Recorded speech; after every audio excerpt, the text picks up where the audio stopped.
It was Wednesday night on October 22nd, 1980, when Don Schaller got a call from the local Farm Bureau president in Monclova.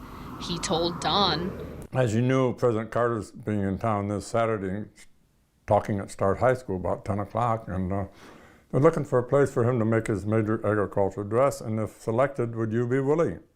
After some thought, Schaller agreed. Quickly, news spread of the president's plan to visit the farm.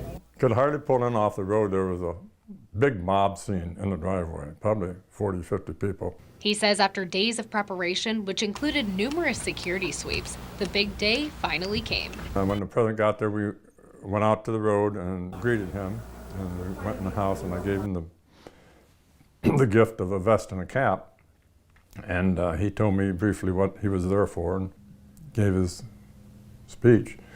Came back in the house afterwards and visited for 20 minutes, half hour. Advanced people said he rarely does this. He really does. But I imagine being back on the farm, he felt at home. That morning, President Carter visited Start High School. Former WTOL 11 employee Marty Miller says he was there. It was hard to believe at the time that I would actually be in a room where the president would be, let alone being able to, get pictures and everything of him. I followed him from the time he came in to the time he boarded the plane to go out. So, obviously tons of cheers, and, it was a big welcome to Toledo. Miller says Carter's visit to Toledo acted as a jumpstart to the rest of his career, where he later met the president personally. Like a once-in-a-lifetime thing, to have a picture that you've taken of the president, and then him taking the time to actually autographing it. I mean, I just didn't know what to do after that. That is something that's gonna, last me for the rest of my life.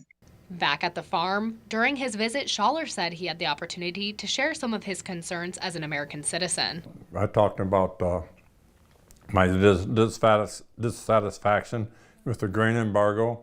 If you recall, in January that year, Russia invaded Afghanistan, and the president embargoed grain to Russia, which hurt our grain prices for quite some time. For Don, he says it was an experience he'll never forget. Well, I felt it was a privilege and an honor. It's an event that very few people get the opportunity to participate in, but I don't view it as any great achievement on my part because I had what the president was looking for. Funeral services for President Carter will be held from January 4th until January 9th, with different arrangements in Georgia and Washington, D.C.